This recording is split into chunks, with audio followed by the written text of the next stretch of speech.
Hello and welcome to my channel. My name is Sarah. I have a tarot and oracle card reading that I am very much looking forward to sharing. It is a very beautiful message. I think I quite want to use the word poignant. So we'll see as we sort of get further into it whether that is fitting. I have used two decks. So I have used Tarot of the Drowning World, and I have also used, it's upside down, the Death Doula Oracle.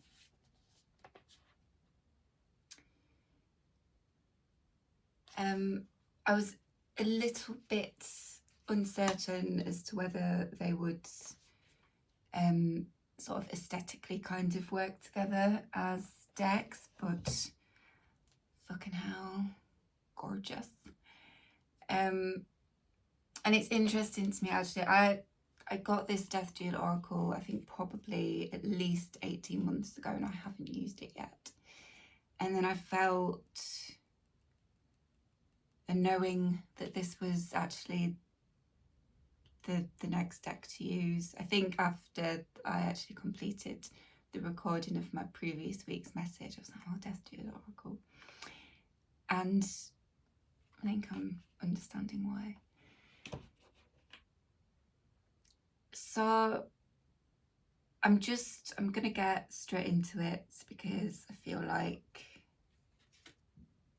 well, it's just the best thing to do, right? So I actually want to start not with the underlying card, but the card that was on the split of the tarot when I was pulling. So it's the Chariot. I'm going to read from the book for this.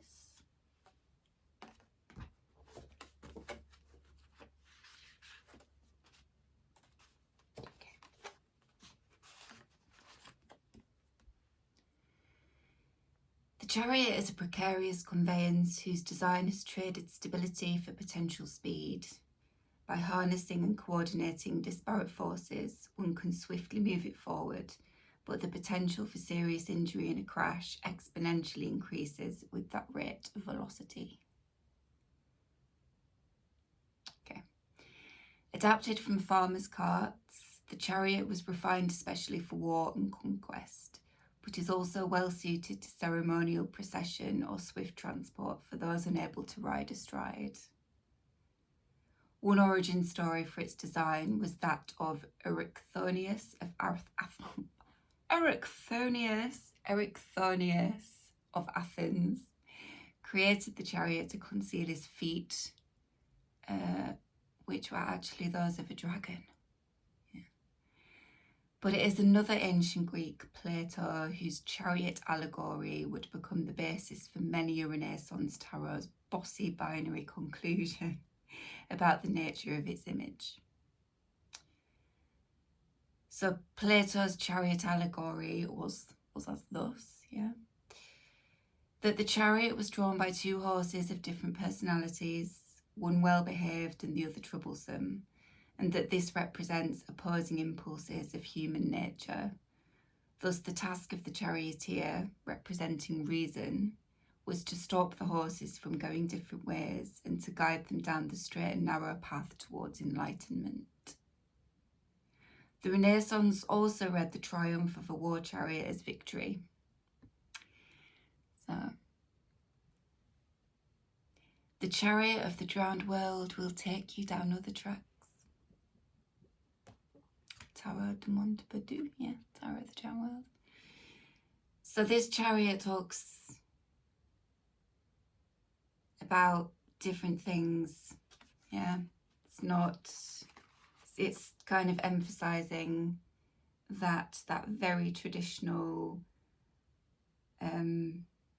espousal of kind of victory and speed and reason doesn't necessarily apply to this. particular depiction.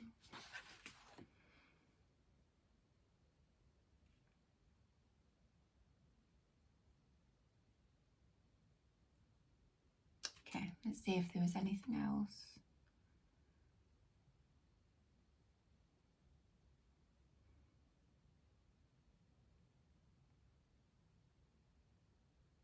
Okay. Cultures who like to build straight roads on which armies can march and war machines roll have consistently presented human history as a direct linear advancement. An industrialised modernity touts increased speed and efficiency as virtuous time and labour-saving qualities. And yet, those speeding along thoroughfares and freeways rarely notice the roadkill and wreckage strewn alongside, nor often the beauties and pleasures of the landscape.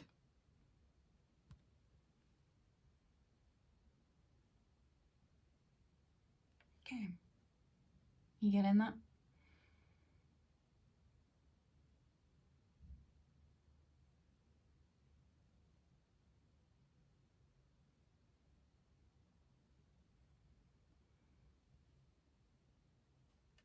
Okay.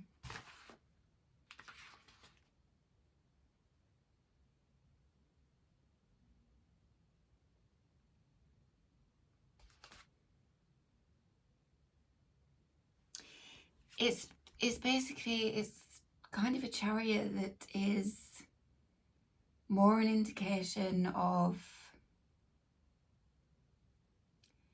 slowing down, not trying to be sort of hyper efficient, hyper productive, move things forward powerfully and be victorious in a kind of, certainly not in an aggressive, pushy kind of way. The medicine for it, intentions and energy can gather momentum. Harmonious combinations enable generative and constructive processes. Okay, the message of the chariot. The card that came out as the underlying was this Ace of Coins. The main thing, it talks about contentment, does this Ace of Coins. Like, yeah, sort of material security and comfort. And it actually talks about having that and there being more to follow, because it's the Ace, build upon it, right? But contentment was the word that sort of jumped out at me, because the idea of harmony is here in the reading, or I think that is what it's leading towards, what the energy is leading towards. So the underlying for the Death Doula Oracle was exaltation, and on the split was torpid. So torpid is dormant, it's sort of inactive, right? Exaltation is kind of all about like rising up, raising up. So there is indeed something being raised up in kind of in the sense of coming to the surface, yeah, in this reading. And it's something that has been dormant for potentially like a very long time. Dormant for a very long time. But it's coming up. The dormant is being exalted, right?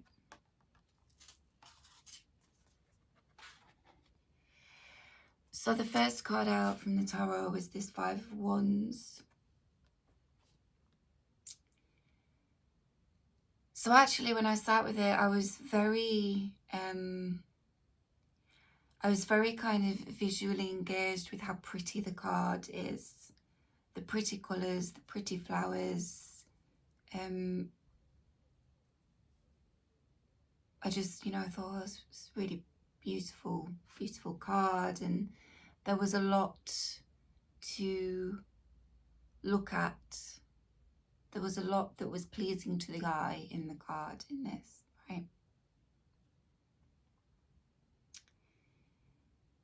And it's laced with all these kind of little specks of blue. If you can see them in the camera, they look really gorgeous.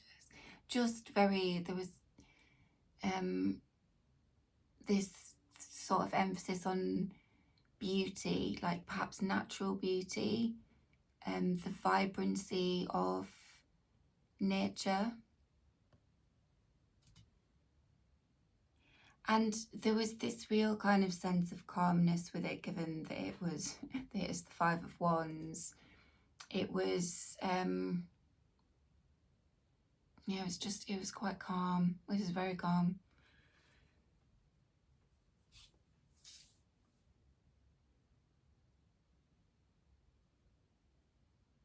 Okay, sorry, I've got notes here again on my laptop, right?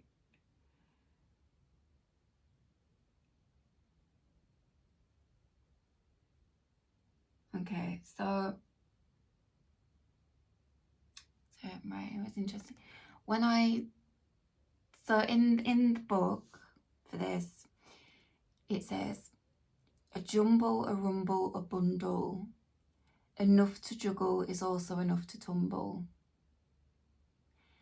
And then the word chicanery, right? So chicanery is the use of deception or subterfuge to achieve one's ends. So when I sat, there was this real kind of sense of calm, appreciating all this beautiful, lovely foliage. And these wands, they kept sort of being pushed to one side, just really gently. It was a gentle motion. It just sort of pushed them out of the way, really, right? Pushed them, leaving just this black opening. Now, this is the Tarot of the Drowned World, right? So all the images, whether you can sort of tell or not, in some it's particularly obvious, but it's not so much in this one. All the everything you see in the image is actually on water or in water. So these ones sort of cleared in my meditation, and it just sort of left this black space, this black watery space. And it was coming through as like the gateway to a memory. So these wands had been cleared out of the way, and now this entry point was cleared to kind of enter into a space where a memory dwells, where a memory has been dormant, right? Where the memory has been dormant.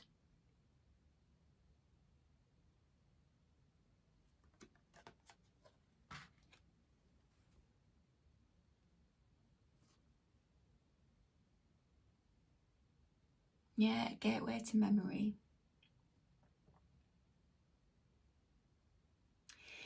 Because of the water, and this idea, it's just like, you know, a black space of deep water. And with the kind of following cards that have come out, it was sort of talking about like emotional memory, a memory that is associated with something emotional, a memory that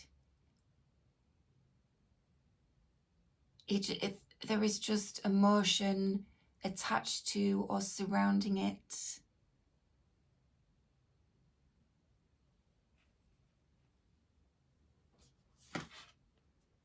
Perhaps why it's been dormant for such a long while. It does feel like it's for a long time. Been dormant for a long time. So an emotional memory, a remembrance that is deep emotion.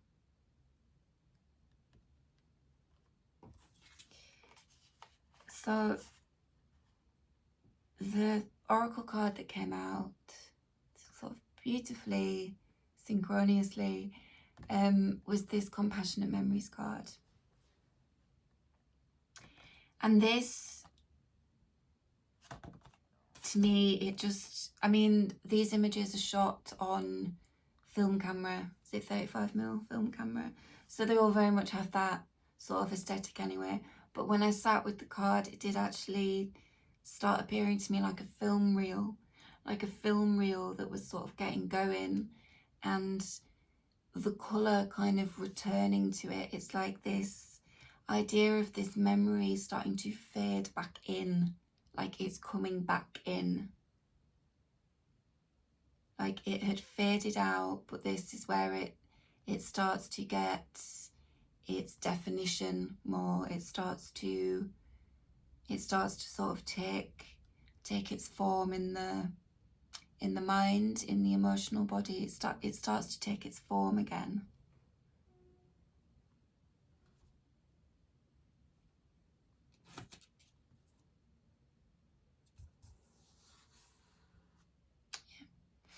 So in the book for this, it does talk about like how our mind often recalls like hardships, failures, regrets or disappointments were the ones that really kind of stood out, because I've got the 5 of Cups coming up soon.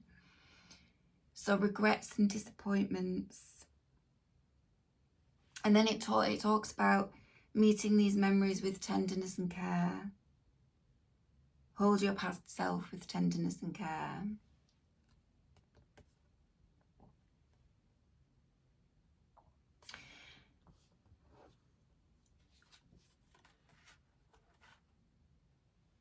I want to say kind of mainly it was confirming the idea of like a memory resurfacing for me though.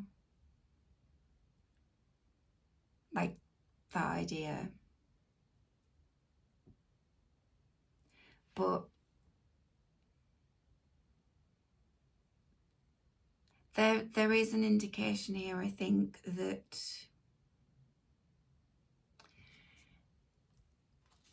not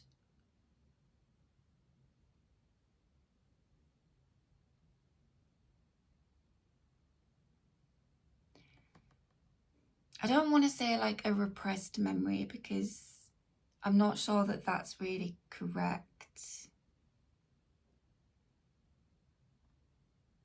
But there's an indication that there is something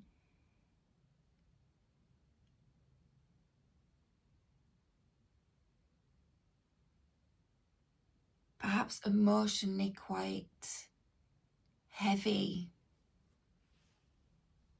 Emotionally quite heavy about the memory.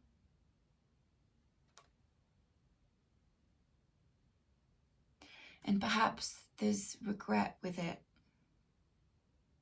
as well. Yeah, regret's kind of the thing. So this memory rising to the surface. The next card, I'll show these two together actually, because I was a bit so like, fucking hell, at how much the imagery complements each other. So from the Tarot we got Le Mode, Death card, and from the Oracle got Fear.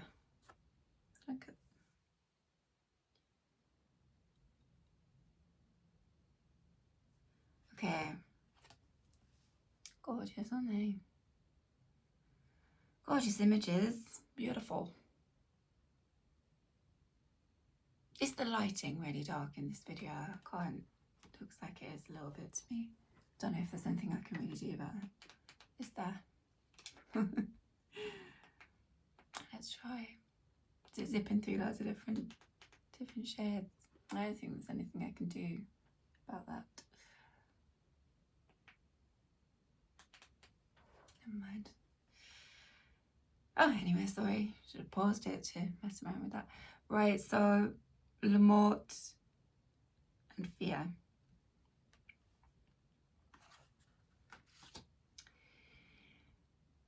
So Le Mort, something whose time has come to end is ending.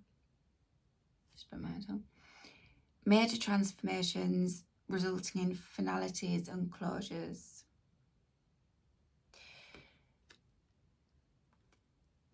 So one of the things that is ending is the inaccessibility of this memory. Okay, that is one of the things, and it is a sort of process of, it's an irrevocable kind of process. I think once these wands have been cleared, once something's been seen, you can't unsee it, right? It's kind of a bit like once this has been remembered, it's not going to sink back down out of sight. It isn't going to be torpid anymore. It's very much going to be heightened in the awareness. So it's a major transformation. It's a big kind of change. And sort of paradoxically, because I'm saying that these wands were sort of moved out of the way to open up, to allow access through this gateway. This card can talk about closures.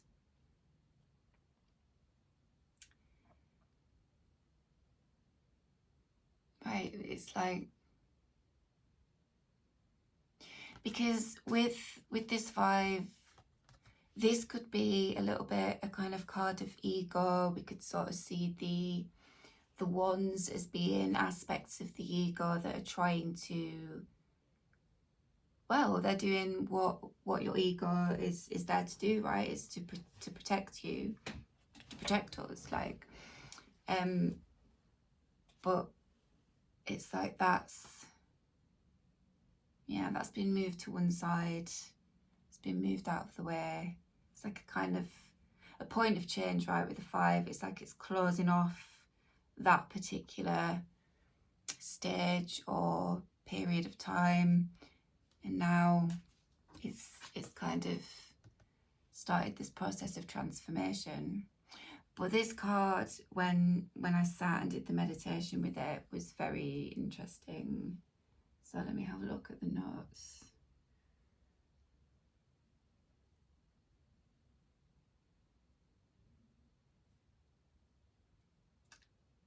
Right, actually, I got the words blessing, blessed.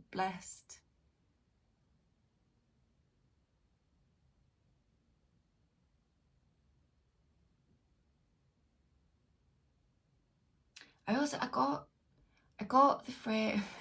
Well, I actually I started seeing all these fragments of bones, sort of as they started sort of shaking, but all started moving.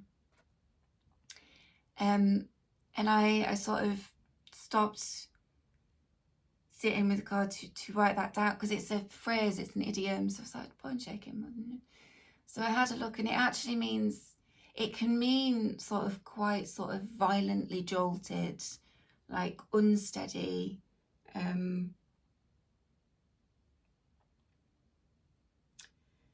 Like violently rattly. And it didn't really feel, it didn't really feel violent, to be honest with you. But there was something, I think, about that idea of like being jolted, of sort of something having that effect on you. It kind of jolts out of a state of torpidity, of torpor, right? It sort of jolts out of that. So it was like the fragments of bone were actually representing to me the fragments of this memory. It's like it's a fragmented memory. So when all these different components, all these different bones calcified, something that's kind of, just calcified, it's kind of hardened, and, but they all started shaking. So I started understanding them as they're the different fragments of this memory, and it's like they start coming together. All these different fragments of this memory, sort of nudged out of its torpor, start to they're sort of energized and they start to come together, right? So a bit like, I mean, honestly, like, you know, if you're having like a nap, doesn't have to be a nap, on a morning, whenever, when you've had a sleep, and you get woken up suddenly by a loud noise or whatever, when you wake up suddenly, and it can actually be, it can be a bit sort of discombobulating, and it can make you feel a bit, oh fuck, because of it jolts you you out of your sleepy torpor. It kind of has that about it, that sort of energy. It's like, but all these fragments are starting to come together.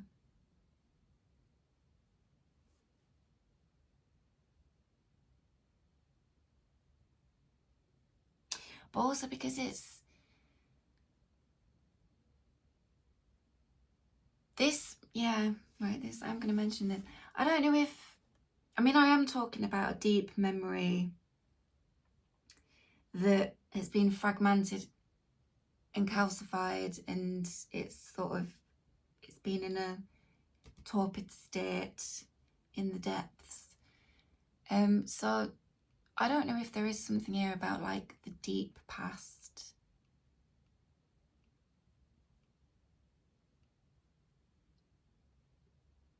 Like the deep past. It didn't actually speak to me about ancestors. The thing, if anything, with deep past, it was kind of suggesting a little bit of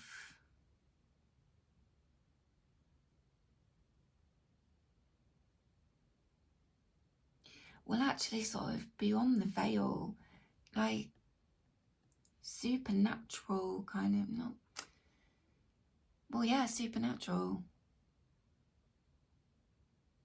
Perhaps an experience with this sort of energy, in the sense of supernatural. But there's an age to that energy, is like it's an old energy, old and deep. So that could be why there's some fear. It might be talking about the remembering of maybe actually quite a scary experience, like a scary experience with something other, right? Something other worldly, something beyond the veil.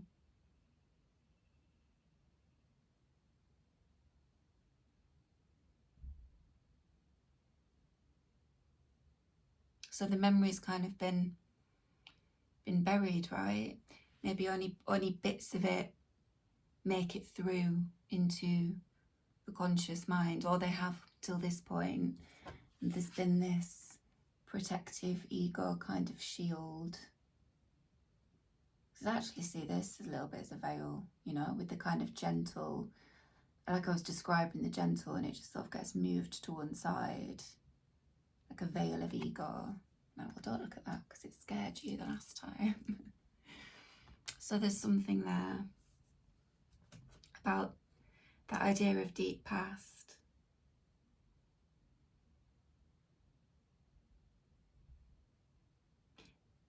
Perhaps past lives, if you sort of explore that kind of thing. But it feels like less so that. It feels more supernatural.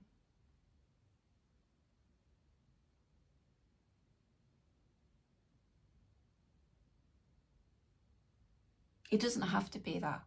Doesn't have to be that. Just the idea did come through, or the energy has come through here, so I'm just communicating.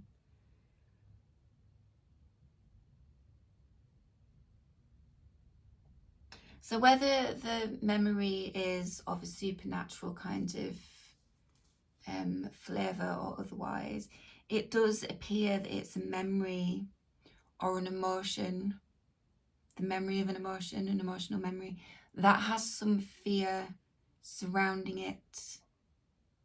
Fear seems to be the reason why it's kind of been fragmented, calcified in this kind of torpid energy.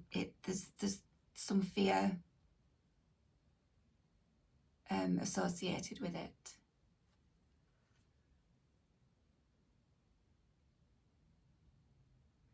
So something whose time, so it's maybe time for the fear around it to end, yeah? Time for the fear around it to end.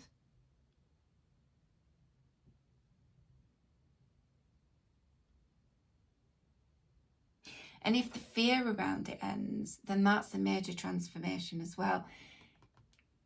I'm wanting to go back to the idea of sort of beyond the veil, the supernatural, some kind of experience or memory of an experience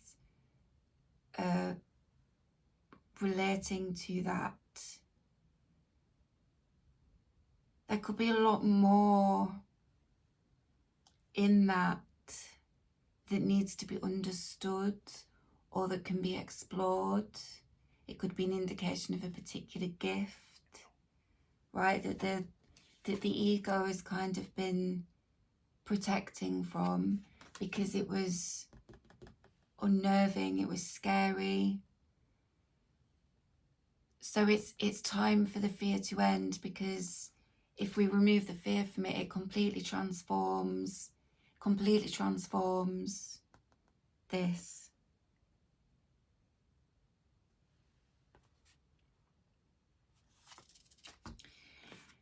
So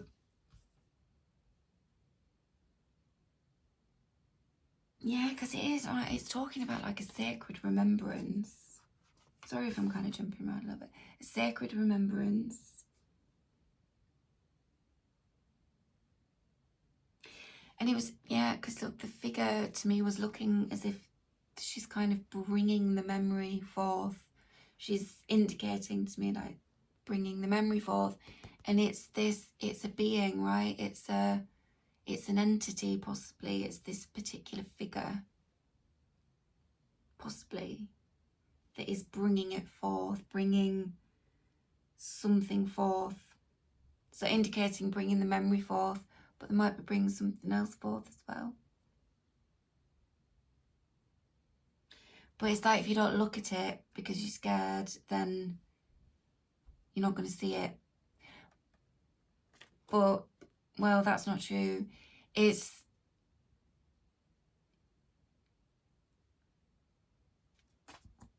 the thing, when I start with this card, the first thing that came through is that it demands that you look at it. It demands that you look at it. So I feel that this is potentially not necessarily a choice, but more that it's kind of, it's time for it to be looked at. And there will be other sort of things that have played into it, right? There might have been some other dismantling or working with the ego. And this almost is a kind of collateral kind of effect is this this is just kind of drifted open, so this can kind of be activated, right? The memory, the remembrance that's a blessing can be activated. So yeah, it might be not a choice, but focus, work done somewhere else. It's just like this is then a kind of, it's automatically started this up. So it's demanding. I mean, the words sounded a bit intense, but it doesn't actually feel kind of aggressive or scary, but it was very much communicating like it demands to be looked at. So it demands to be looked at. It demands you look at it. Yeah. The remembrance may be jolting, perhaps sudden, or seem to be so. As though coming out of nowhere. That was the other thing about the bone shaking and the, you know, being woken up on the morning. A bit like it comes out of nowhere. So not entirely expecting it. Maybe there's a kind of felt indication, something. But yeah, there might be a sense of it, but it kind of comes out of nowhere. But it's coming from the kind of depths of your psyche, emotional. It's kind of psychic, emotional vibe to it, this. The whole reading.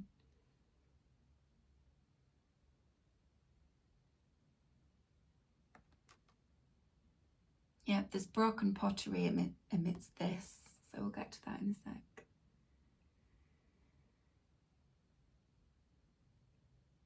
Yeah, the fragmentation is ending.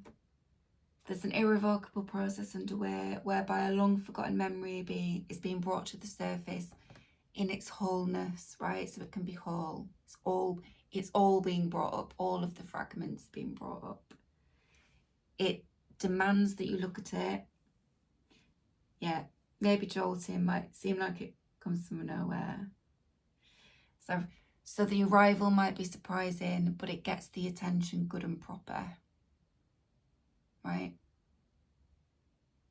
Gets the attention good and proper. Like when you get woken up by someone knocking on the door in the morning, get your attention, right? Because they need to give you something.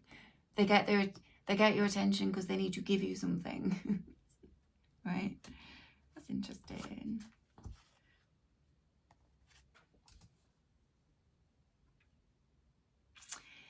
So the book for this, it's a stare at what scares you.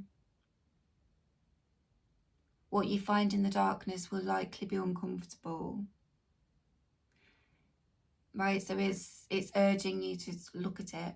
It's demanding to be looked at, so look at it.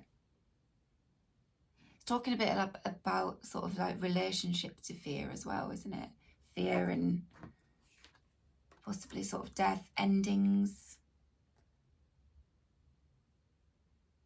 the supernatural, the occult, the other, like, you know.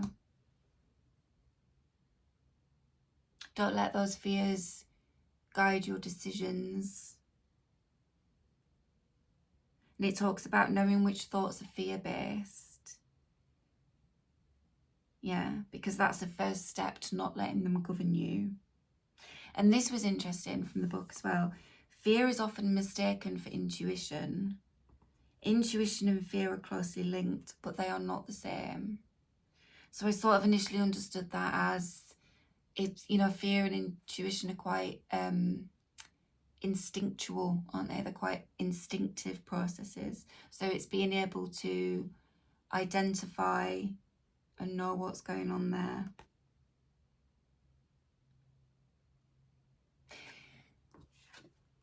This could be read, couldn't it, Limort, as a card of really kind of deep intuition. Deep, very powerful kind of capabilities in a particular field, in a particular area, in a particular kind of energy. So intuition would be a very important tool. It'd be very powerful, I think, as well. Very powerful intuition, but it would have to be distinguished from any kind of fear that is attached to this in a more general sense, right? So the next card was the Five of Cups. So there was a few. So the broken pottery in this card, the pottery. This is, I think this is the card that actually kind of signifies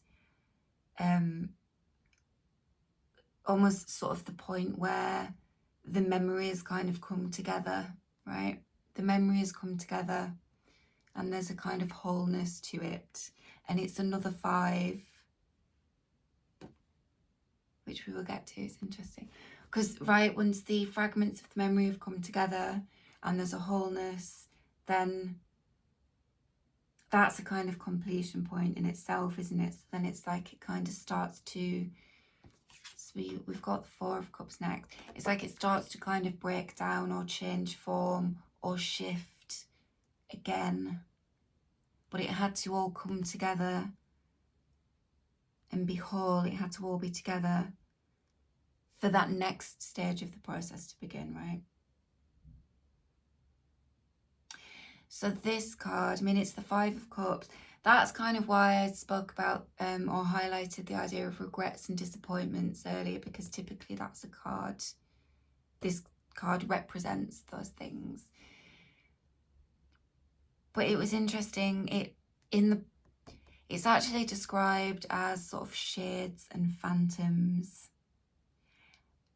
And in the book, it says the memory of what was lost becomes a blessing.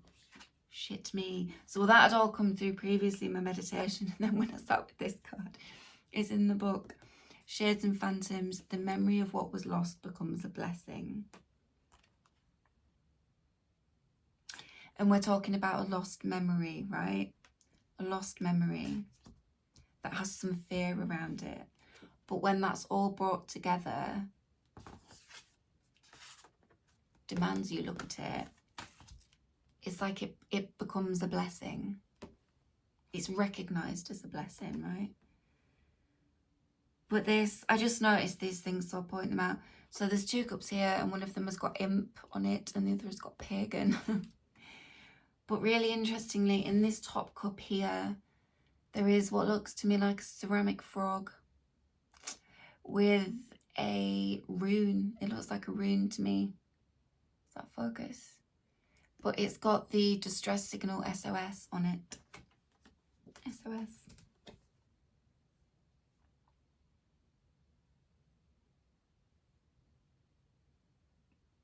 Yeah, a distress signal. This, I feel like this is maybe specifically what the fear is. The fear is based in. The fear is based in this. Shades and phantoms. God, maybe it really is like a kind of supernatural, like, experiences.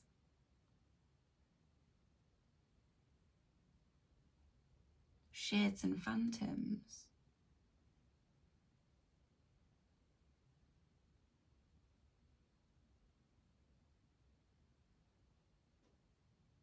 But right, so if the kind of suppression of that memory, if those experiences, that awareness of being able to connect, right? Connect in that way, or to have those experiences.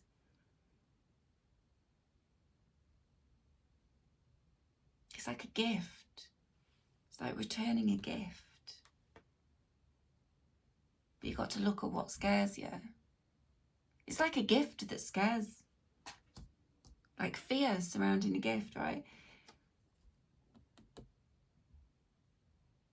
And like with a gift or a talent, it's like you've got to, we've got to use it, haven't we? To develop it, to grow it, but we've got to use it so it doesn't calcify. So it doesn't calcify.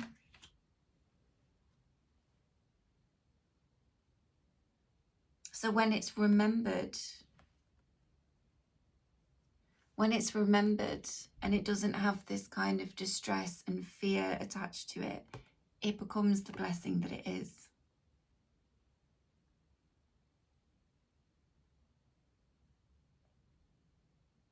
It becomes the blessing that it is.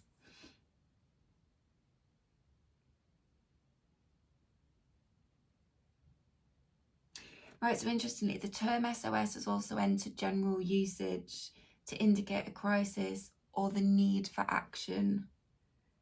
It demands you look at it. That's the kind of the need for action. Need to look at it. Need to look at it, folks.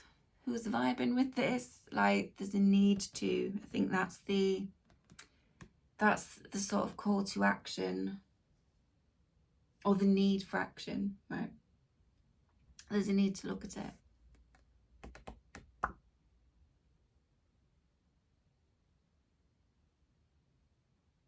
Often our mind will recall hardships, failures, regrets, or disappointments. Right, so for some folks it could be supernatural things. For other people it could be something where there's a lot of regret or disappointment, so it's got this emotional heaviness surrounding it.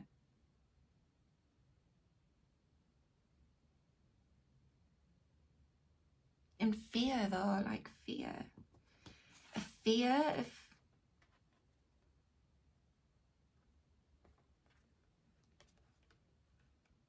maybe there is a regret, something that is regretted.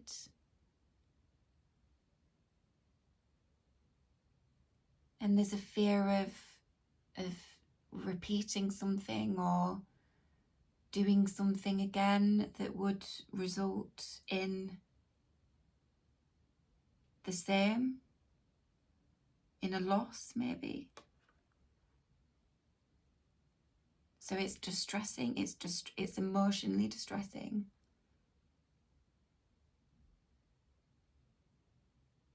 But that's, again, like, that's why it would have to be looked at, right? It can't just fester.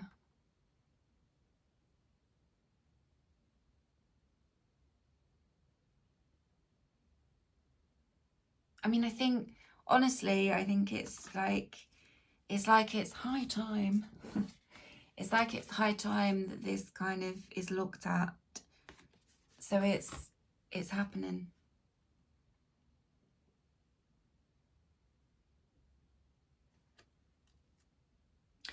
And it's, so the card that came out with the 5 of Cups was the Surrender card. So this was interesting, right? Because this, I'm not sure what the planted genus is, I'm afraid, but there's this green here, and it took me, or had me refer back to the 5 of Wands, where there is a very similar kind of thing going on around the edge.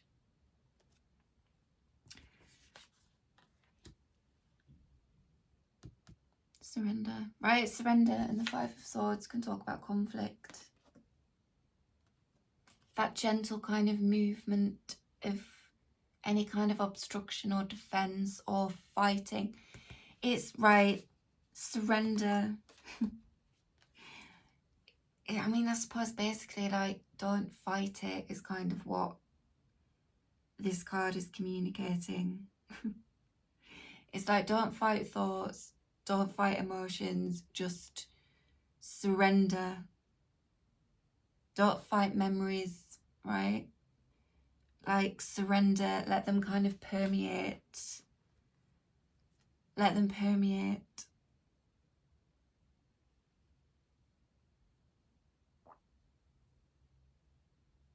Like, surrender to them, right? Soften, kind of soften into them. Be gentle with yourself. Be compassionate. Be compassionate. If this is kind of like a heavy ass regret about something, I don't want to sound dismissive about sort of incredibly difficult things that people have been through, but this is a general open reading, so it could be a whole spectrum range, could be anything. If this is something, there was something here as well about with the 5 of Wands and the compassionate memories, talking about being gentle with yourself, being gentle with your past self. If there is a memory, if there is something coming up where you weren't particularly sort of happy with the way you handled something or the way you conducted yourself in a situation. You know, you weren't proud or pleased or at all kind of happy with your kind of conduct or whatever with something. And there could be a range, right? So like I said, it could be something relatively kind of inconsequential. I mean, probably not if it's coming up in a reading. Or I mean, it's likely something more significant, but it's, you know, regardless of whether you kind of think you were right, like in the wrong with something, basically, like, if you're someone who is giving yourself maybe a particularly hard time about past things, past behaviours, past conduct, I mean, it's saying, yeah, like, be gentle with yourself, like, be gentle with yourself. And just kind of surrender to it so you can make peace with it, yeah? So you can make peace with it.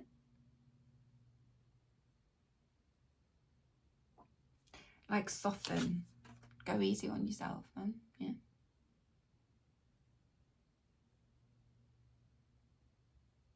Everybody, we all do things that we regret. We all do things that are shitty.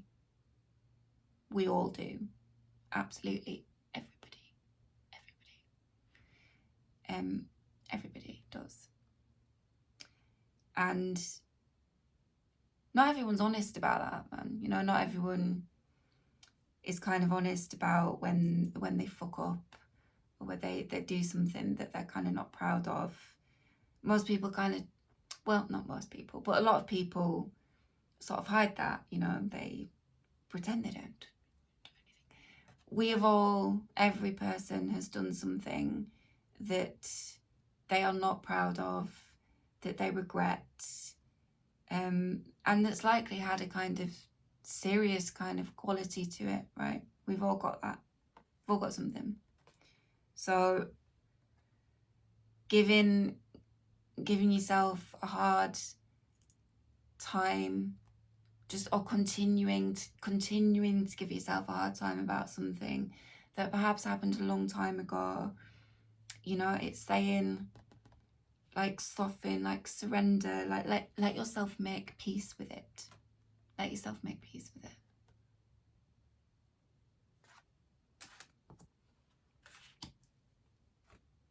Which I think is what's happening, right? It's what, like me saying about the time has kind of just come to let something come up and to have a look at it.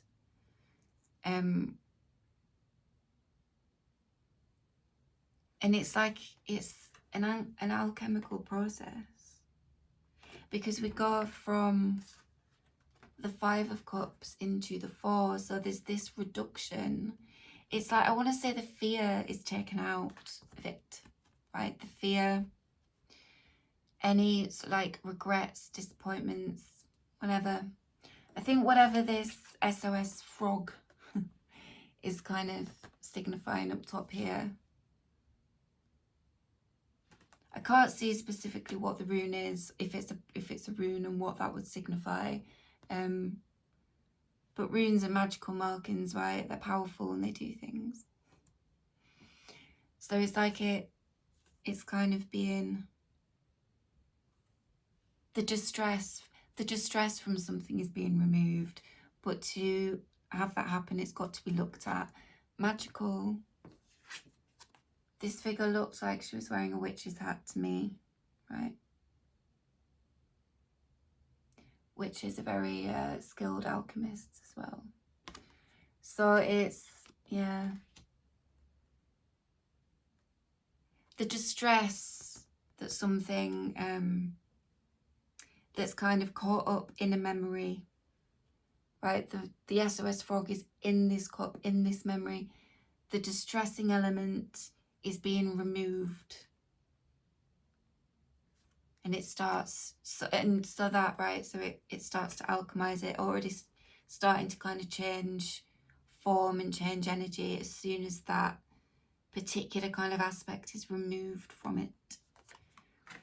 So we go into the Four of Cups, which is like a reduction, right? So it's like SOS frogs chipped off.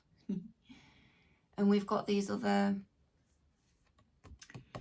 So I was really kind of looking at this. There's a flask here. All this green, because it came out with this Access the Dark card. All this green.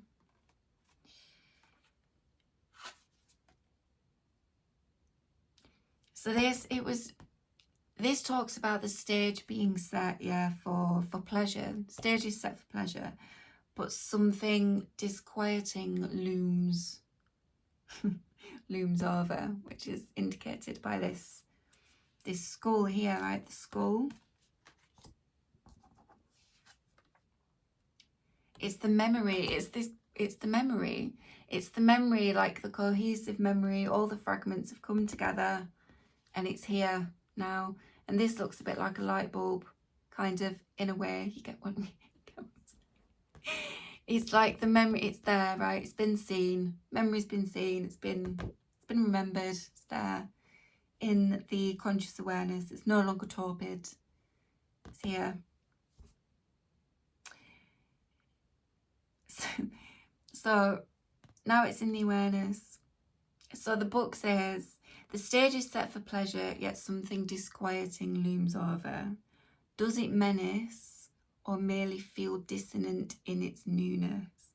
So I think it's mainly this idea of dissonance, right? It's like now this memory is kind of there in the conscious awareness.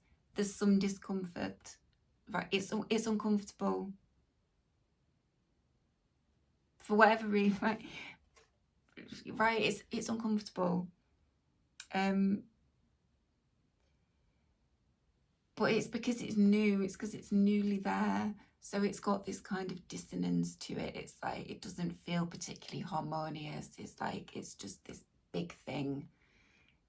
Maybe it's like big in the awareness, yeah. So that's what the disquiet is. It's because it's new. It's this new element. It's new, right, because it doesn't have the distress attached to it anymore as well. That's a whole new thing in itself, isn't it?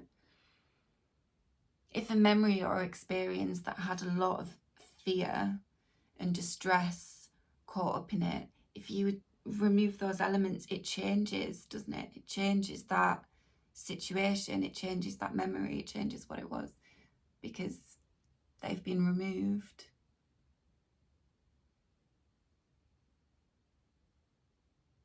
It might be, you know, you can look at something, whether that's a supernatural experience, and it kind of keeps coming back in, or it's a particular kind of challenging thing from your past. There's something about it, it's like it's very powerful, being able to look at it.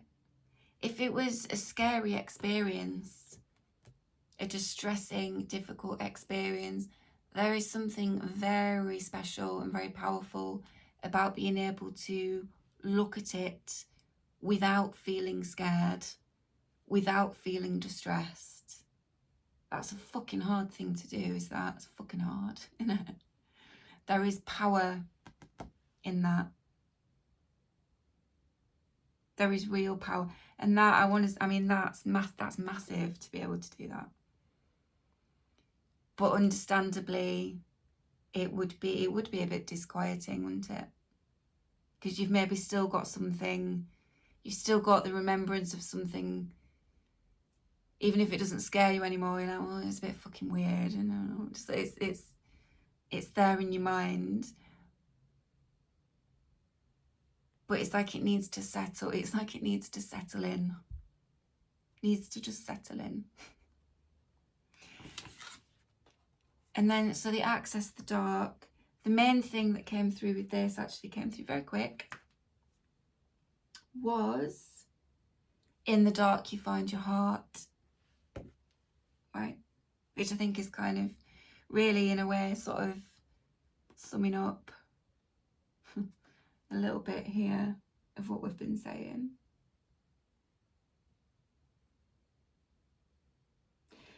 Yeah, so this card here, access the dark. The things we hold closely are often what end up holding us back.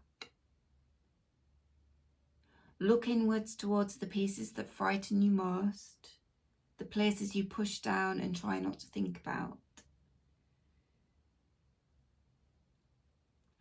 Right, so those things tend to, we hold them closely, very guarded about those things, aren't we? Very guarded about those things. Ego will naturally kind of step up and do its job there, won't it? It'll protect, will guard.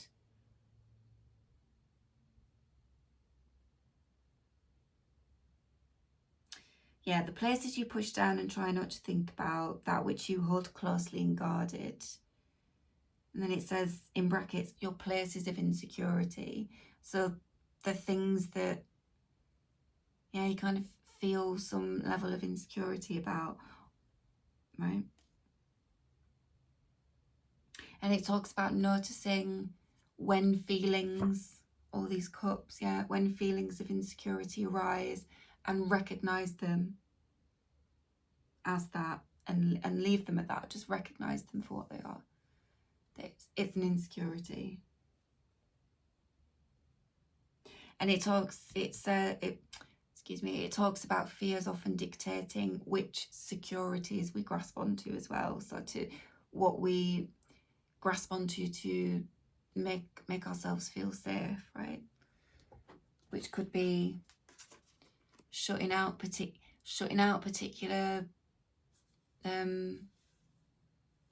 memories, particular phases, particular people, things, experiences.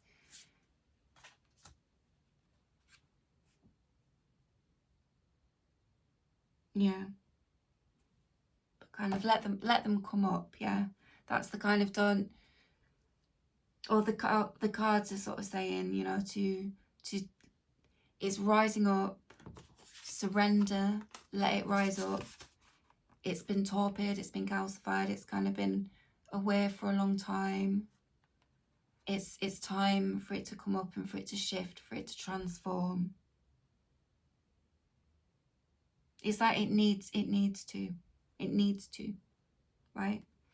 It can't kind of fester, it has to move. It has to move. Has to move. Right, like the flowers, to grow and to be healthy, they need to move towards the light, right? There's a place, there's a time and a place, isn't there, for darkness, but it's kind of, oh, it's interesting, yeah. Access the dark, and then the next oracle card out is visual mantra, but just access the dark and then all this light. It's like dark into light, yeah. Which brings me to the last card, nearly finished, which is the Ace of Cups. So we've gone from the 5 of Cups to the 4 of Cups to the Ace. Beautiful. So it's like this process of reduction or refinement. It's kind of getting, this is the harmony.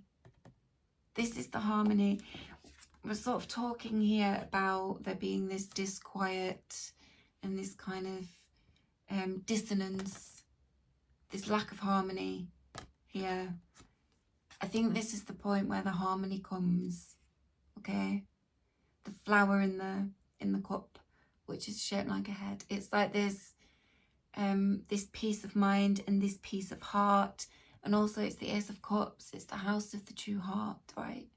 The abode of the heart. In the dark you find your heart.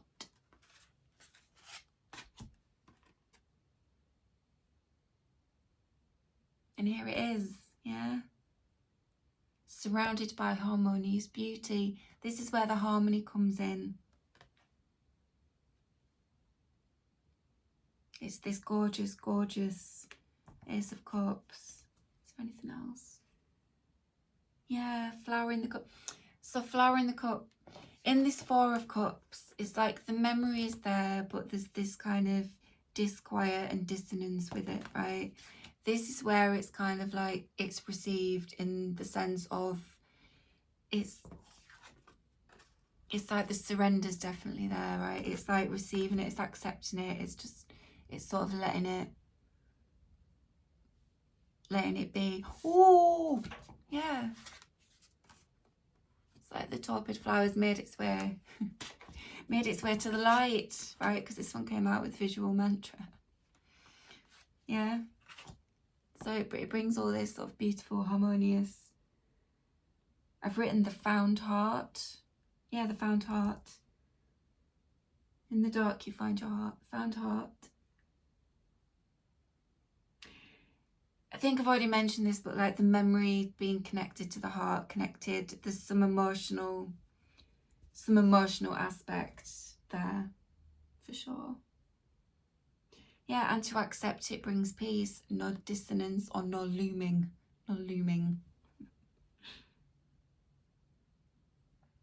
Joy and love.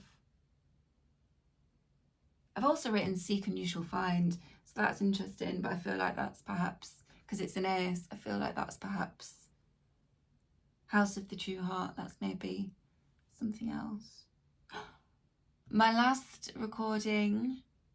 reading on here was about following a trail to a beloved. That's interesting. I feel like this is it has been talking about something different, but there is a little connection there. That's curious. Right. Yeah. And lastly, whoa, this might be my longest one yet, man. Visual mantra. This talks about words not always being how we understand, how we feel.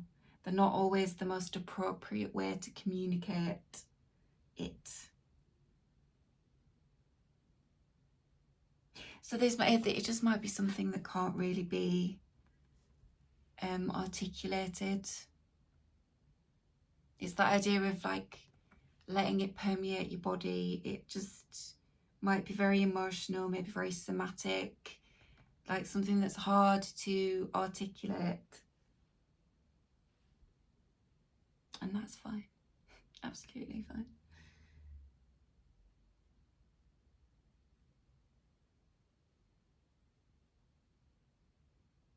Right, this was some kind of helpful advice for not letting thoughts, I've written here, control the heart or cause stress or distress, right?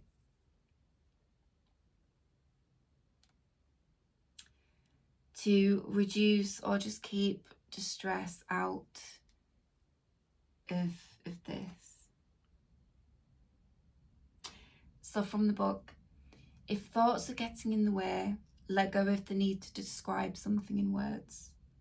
Look at whatever surrounds you and with eyes and bodily feeling, appreciate what you see, but do not use descriptive words. Practicing this will help slow racing thoughts and reveal wisdom of being.